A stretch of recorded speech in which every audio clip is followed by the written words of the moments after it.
వరంగల్ జిల్లాలో రబీ ధాన్యం కొనుగోలుకు 206 కేంద్రాలు ఏర్పాటు చేయనున్నట్లు తెలిపారు కలెక్టర్ సత్యశారద. గత ఖరీఫ్లో జిల్లాలో ఎక్కడ లోటుపాట్లు లేకుండా ధాన్యం కొనుగోలు చేశామన్నారు. రబీకి సంబంధించి 2,59,425 మెట్రిక్ టన్నుల ధాన్యం కొనుగోలు చేసేందుకు లక్ష్యంగా పెట్టుకున్నామన్న కలెక్టర్ సత్యశారదతో కృష్ణమోహన్ ఫేస్ టు ఫేస్. ధాన్యం కొనుగోలు కోసం జిల్లా యంత్రాంగాలన్నీ సిద్ధమవుతున్నాయి. రబీకి సంబంధించి ఈసారి సన్న రకం వడ్లు ఎక్కువగా రైతులు సాగు చేశారు.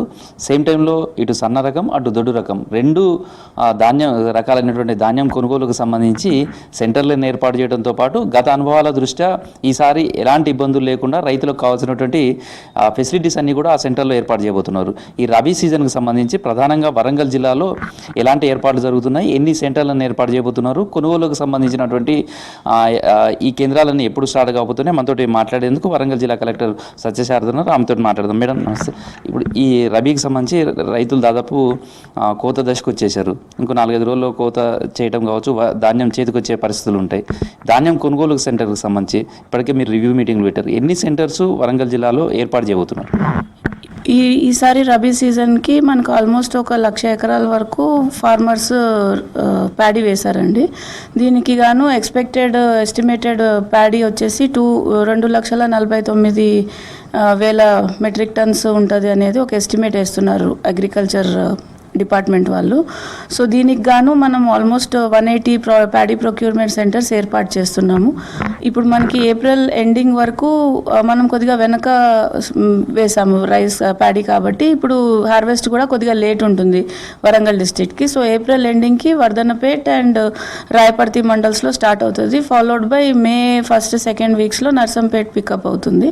అలా జిల్లా మొత్తము మనము ప్యాడీ ప్రొక్యూర్మెంట్కి both from IKP centres then PACS and FPOs ద్వారా ఏర్పాటు చేసేదానికి మనము వాళ్ళకి ఇన్స్ట్రక్షన్స్ అనేవి ఇవ్వడం జరిగింది. మొన్నటి ఖరీఫ్ సీజన్ కొనుగోలు జరిగాయి.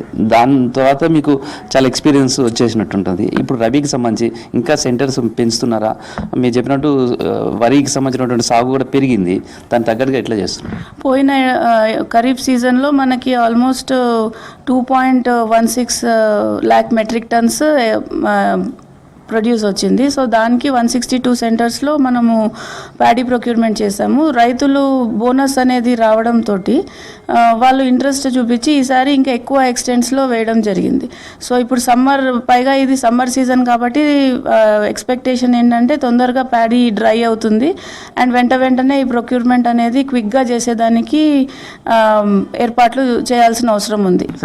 ప్రతిసారి కూడా కొనుగోలు సెంటర్స్ దగ్గరకు వచ్చేసరికి ఒకటేమో మిల్లర్స్కి సంబంధించిన టైప్, రెండోదేమో గోనె సంచులకు సంబంధించినటువంటిది కావచ్చు, లేదా హమాలీస్ చిన్న సమస్యలు, వాటితో పాటు చిన్న సమస్యలు కూడా ఉన్నాయి. సేమ్ టైంలో తేమ శాతం అంటే ఈసారి సమ్మర్ కాబట్టి ఉండొచ్చు, కానీ అవి కూడా యంత్రాలు కూడా ఏర్పాటు చేసే ప్రయత్నం చేస్తున్నారు. ఈ సమస్యల మీద షార్ట్అవుట్ చేశారు. మనకి లాస్ట్ టైం ఖరీఫ్లో ప్రాబ్లం అయితే ఫేస్ చేసాం, ప్యాడీ క్లీనర్స్ అడిక్వేట్గా లేవనేది. ఆ టైంలో మనం ఇక్కడి నుంచి రైజ్ చేసిన రిక్వెస్ట్ బేస్ చేసుకొని secretary agriculture and honourable minister side నుంచి మనకు ఆల్మోస్ట్ 206 ప్యాడీ క్లీనర్స్ మనకి ఇచ్చారు ఈసారి. అవన్నీ కూడా అంటే ఆల్మోస్ట్ ఈచ్ సెంటర్కి ఒక ప్యాడీ క్లీనర్ అనేది అవైలబుల్ ఉంటుంది. మిల్లర్స్ తోటి మాట్లాడారా? మిల్లర్స్ నుంచి మీకు ఏమైనా సజెషన్స్ కానీ లేకపోతే వాళ్ళ నుంచి ఏమైనా రిక్వెస్ట్ వచ్చాయా? మీ వైపు నుంచి వాళ్ళకేం చెప్పారు? మిల్లర్స్ ఒకటి ఎక్స్ప్రెస్ చేయడం ఏం జరిగింది అని అంటే, మనకి లాస్ట్ ఇయర్ ఖరీఫ్లోనే చాలా ఎక్కువ శాతం సన్న బియ్యం మేము తీసుకున్నాం. సో మాకు గోడౌన్ స్పేస్ అనేది కొద్దిగా అవసరం పడే అవకాశం ఉంది, బికాస్ మా మిల్స్ అన్నీ ఆ బ్యాగ్స్ తోటే నిండి ఉన్నాయి అనేది ఒకటి చెప్తున్నారు. అది మేము సివిల్ సప్లైస్ కమిషనర్ సార్కి కూడా మేము ఎస్కలేట్ చేస్తున్నాము కి ఇట్లా ముందే ఇది యాంటిసిపేట్ చేస్తున్నది, అంటే ఇది నిజంగా వస్తుందని కాదు, ఇది రేపు ఏదన్నా ఎక్కువ మనం ప్యాడీ ప్రొక్యూర్ చేసే పరిస్థితుల్లో ఎక్కడెక్కడ గోడౌన్స్ ఉన్నాయో వాటిని కూడా ఎయిర్మార్క్ చేసి పెట్టుకుంటున్నాం. ఇన్ కేస్ అది ఎక్కడైనా స్టోర్ చేయాల్సిన అవసరం వచ్చినా మనం స్టోర్ చేసేటట్టు. నేను అన్నట్టు ఈసారి టెంపరేచర్ కూడా చాలా ఎక్కువగా ఉండే అవకాశం ఉంది. రైతులు వస్తే కనీసం 2-3 రోజులైనా అక్కడ ఉండాల్సి వస్తుంది. దానికి తగ్గట్టు ఎట్లా ఏర్పాట్లు చేస్తున్నారు? సేమ్ టైంలో రైతులకు కూడా ఈసారి కొనుగోలుకు సంబంధించినటువంటి విషయంలో వాళ్ళకి ఎలాంటి భరోసా ఇస్తారు?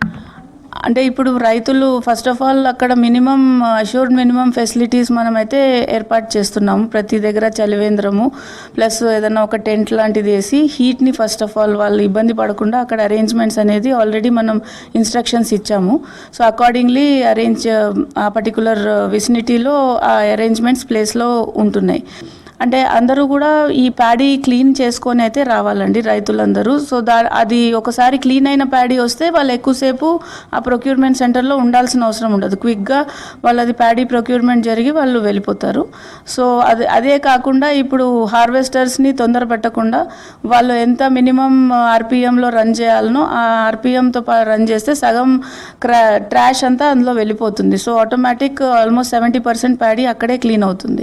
ఇది ధాన్యం కొనుగోలుకు సంబంధించి వరంగల్ జిల్లా యంత్రాంగం చేస్తున్నటువంటి ఏర్పాట్లు. ఈసారి రైతులకు ఎలాంటి ఇబ్బందులు లేకుండా కావాల్సినటువంటి ఫెసిలిటీస్ అన్నీ కూడా కల్పిస్తున్నాం. దానికి సంబంధించి ఇప్పటికే సన్నద్ధమయ్యామని వరంగల్ జిల్లా కలెక్టర్ సత్యశారద చెప్తున్నారు.